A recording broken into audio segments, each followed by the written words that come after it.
Hello and welcome to another episode of The Average EV. Today, I want to take a little bit deeper of a dive into the EX30 and just see what are the different features that it has, what might the US specs be based on the current specs that we can see from other places in the world. Let's get into it.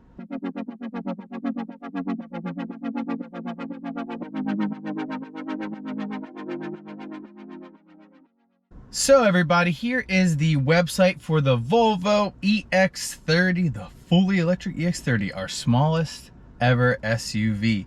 I'm very interested here in the price of $34,950. I think that's why a lot of people are really interested, and we'll see if that sticks or what is gonna come for that price. So off the top here, just some of the big things they want us to know about. 275-mile range. Apparently that is their EPA estimate, but it has not gone through the EPA cycle yet that I'm aware of. So hopefully that'll stick. That is definitely enticing. Anything really above 260 would be good. So hopefully it sticks to 275 or above 260. Next, what's really interesting is this 26.5 minute DC fast charge time from 10 to 80%. So I went ahead and did a little math for you all. So basically, if it is 10 to 80% in 26.5 minutes, that's about 100 or so kilowatt average charge rate. I then did some investigating, and it appears that the charge curve is gonna be similar to the C40 recharge, at least what I could find. Hopefully both C40 and XC40, but the C40 recharge, if that's the case, then the 10 to 50% charge time would be around 11 minutes. I'm hoping maybe it'll be a little bit faster. Maybe they've adjusted the curve, but we will see. It'll probably stick to the C40 charge time, but one can dream. And then lastly, what they have posted here, that I care about, is the 3.4 second acceleration. And that of course is with the dual motor option. Here is the 26.5 kilowatt hours per 100 miles, but we don't usually look at consumption in that way. So I think that's interesting. They labeled it that way. Moving down, it just has a bunch of interesting stuff. You can see all the different colors. We got the gray, vapor gray, onyx black, moss yellow, crystal white, and the cloud blue. Personally, I like all the colors, but the white, I'm not sure if the moss yellow is gonna be a little too, make me stand out too much. So I don't know if I'll end up getting that, but definitely I'm gonna be taking a look at the vapor gray, onyx black, and cloud blue for my options.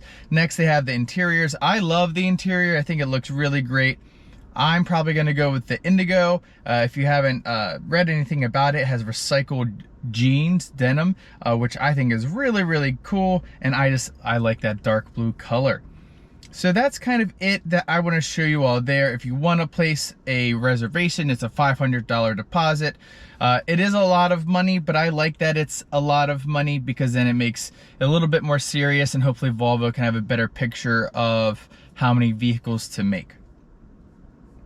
Now, what I want to do is I want to move over to the Volvo International website. So here's the Volvo International website. And the reason I did it was because it shows the different trim levels and what's included. Now, I'm gonna pause for a second because again, this is Volvo International, not the US website. So just because these trim levels have these things here does not mean that's what we'll end up getting. I just think it'll give us a good picture of what things could look like. So here they offer 3 trim levels: Core, Plus, and Ultra. And then they only offer 2 powertrain options for the international market. This does not include UK, of the single motor small battery and then the single motor big battery, or they call extended range.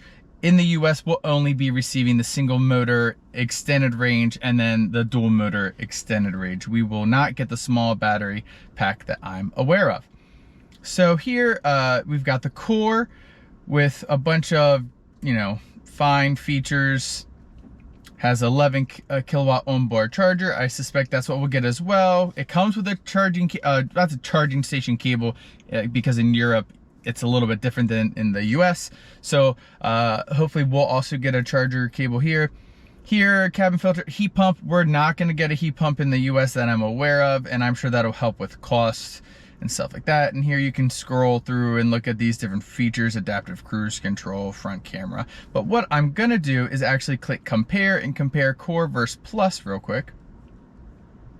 Here you can see it's 2-zone climate, some different air quality stuff, auto dim mirror, pilot assist. I can click on that later to show you lane change assist, park assist front and rear, a 19-inch versus 18-inch, some different things, but nothing too crazy. The ambiance themes are only on the Plus, power tailgates on the Plus, digital key. So, and the Harman Kardon premium sound comes with the Plus package as well, and USB charging ports and wireless phone charging only comes on the Plus trim versus the Core. Now I'm gonna go back and I want to compare Plus versus Ultra. Let me fix this. There we go. And here you can see the Ultra gets a 22 kilowatt onboard charger. That is not going to happen in the US. It'll still be the 11 kilowatt. A comfort chassis, so a little bit better suspension to have a little better ride. The 360 camera, a lot of people like that. Park pilot assist, my understanding is that is more where it helps you actually park the car, like my ID4, versus park assist, which is just cameras. So this is a little bit better. The panoramic roof comes with the Ultra trim. And then here they have the all-wheel drive. Interesting. Oh, because you know what? Because I didn't click on Ultra. There we go. So I was wrong about that. They still have the dual motor. I thought that was weird they didn't have the dual motor. So there it is. They do have the twin motor, and here with the Plus they have, there we go. Okay. Sorry about that. I'll put a little thing when I said that earlier to make fun of myself. But anyway, so yeah, there are all the features that they have offered in the European market. Oh, and also the Ultra has all the power seat stuff. So there it is. Now what I'm going to do is I'm going to move over to the UK website. Here it is. And they're only offering 2 trim levels, which I thought was interesting. Again, the Plus and the Ultra. They have the small battery, big battery, and then big battery with the dual motor, which looks great.